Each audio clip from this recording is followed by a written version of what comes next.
Salut la chaîne, petite vidéo sur un outil royal en physique-chimie, l'analyse dimensionnelle dont j'ai déjà parlé dans d'autres vidéos. Effectivement, si tu me suis depuis un certain temps, tu le sais déjà qu'on a déjà évoqué l'analyse dimensionnelle en tant qu'outil important quand tu fais de la physique-chimie. Que tu sois en première, en terminale, que tu sois dans le supérieur, c'est vraiment un outil magique. Et souvent, je t'ai dit qu'il fallait que tu apprennes à maîtriser cet outil-là, à la fois pour commencer à retenir tes formules facilement, à comprendre tes formules, mais aussi à mélanger des formules et à être à l'aise et de plus en plus à l'aise. Et là, en fait, tu as cet exercice que j'ai fait en fait dans les exobilans. Donc d'ailleurs, si tu veux retrouver le sujet, je l'ai mis sur la page des exobilans sur mon site internet. Le lien est en descriptif de la vidéo. Et quand j'ai fait cet exercice, je suis tombé sur une subtilité où je me suis dit waouh, mais là tellement énorme subtilité qu'il faut que j'en parle sur la chaîne en fait pour voilà pour que le plus grand nombre puisse voir pourquoi je dis que l'analyse dimensionnelle c'est important.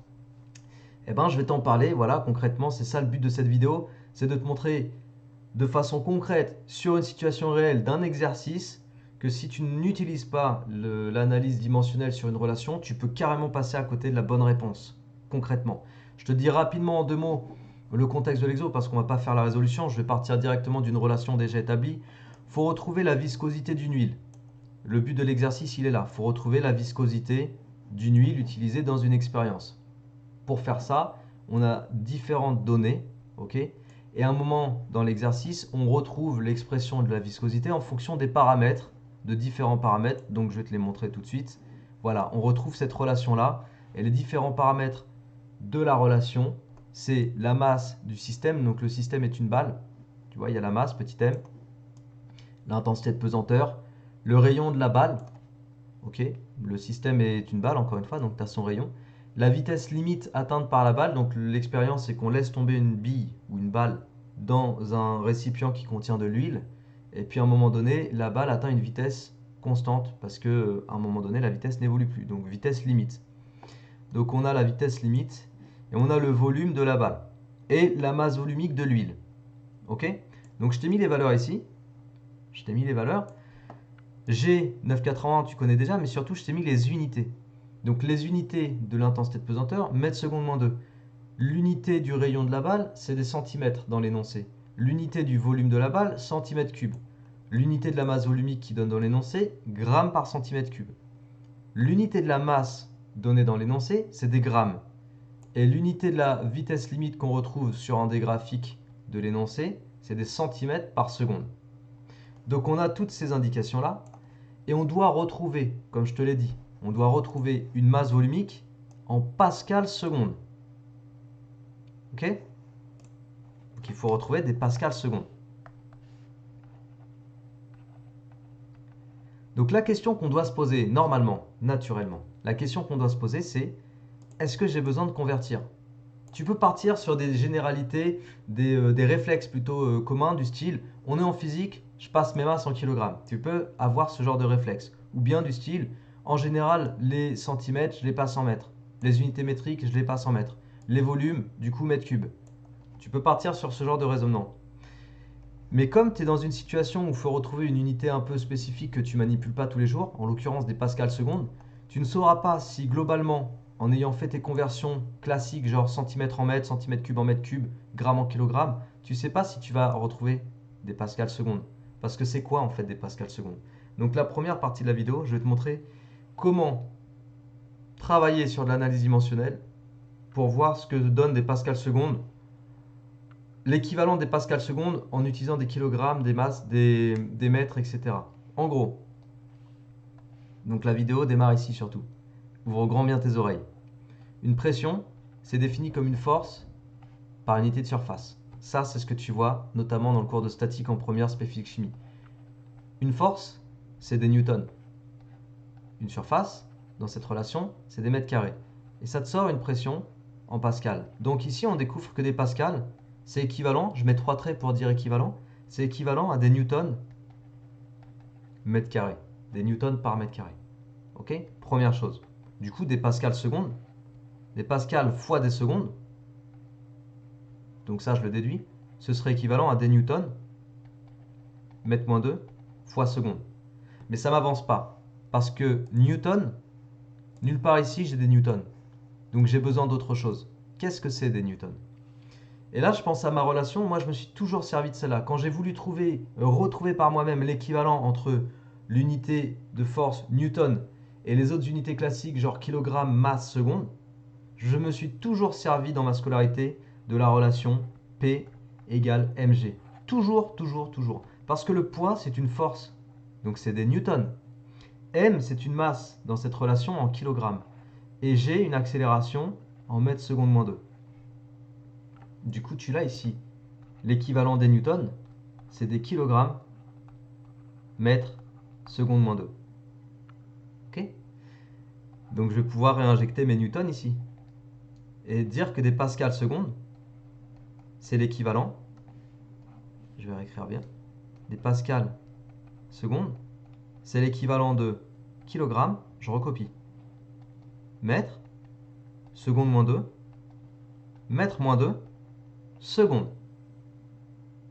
Ok? Tout ça, c'est les newtons.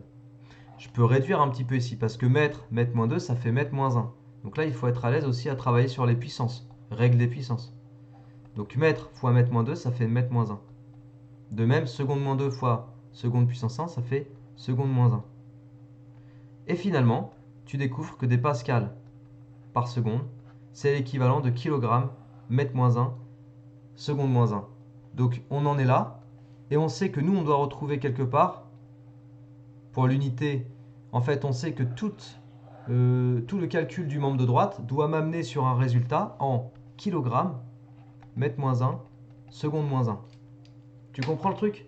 C'est que déjà, premièrement, en première partie de cette vidéo, première subtilité, en allant chercher, grâce à l'analyse dimensionnelle, en allant chercher l'équivalent de pascal seconde avec les unités classiques kilogrammes, métriques et temps, je sais que finalement, je dois retrouver des kilogrammes mètre moins 1, seconde moins 1. Donc je sais déjà beaucoup plus précisément comment manipuler mes unités ici. Ça, c'était la première chose. Maintenant, deuxième subtilité. Tu vas voir qu'il y a vraiment un truc dans cet exercice que j'aime beaucoup. On va commencer par regarder dans la parenthèse quelle est l'unité. Donc, l'unité de la masse volumique, si je la laisse telle quelle, j'ai quoi? J'ai des grammes par centimètre cube. Le volume qu'ils m'ont donné dans l'exercice, c'est des centimètres cubes. Et grammes par centimètre cube fois centimètre cube, c'est bien ça. Parce que centimètre moins 3 fois centimètre cube, ça dégage. Tout de suite, bam, ça dégage. En fait, ρ8 fois V, si je laisse les unités qu'il me donne dans l'exercice, ρ8 fois V, ça me sort des grammes. Et là, je divise ça par la masse qui est en grammes. Et bien, si je laisse la masse en grammes, du coup, gramme sur gramme, ça va dégager et ça va me donner un rapport sans unité. Rapport sans unité, ça veut dire que tout ça, là, dans ma parenthèse, il n'y a pas d'unité. Ok? Je répète, si je laisse la masse volumique en grammes par centimètre cube, le volume en centimètres cubes et la masse en grammes, le total de tout ça, ça me fait quelque chose sans unité. Première chose très importante. Donc la masse, on la laisse en grammes. Et même si je suis en physique, je ne la passe pas en kilogrammes.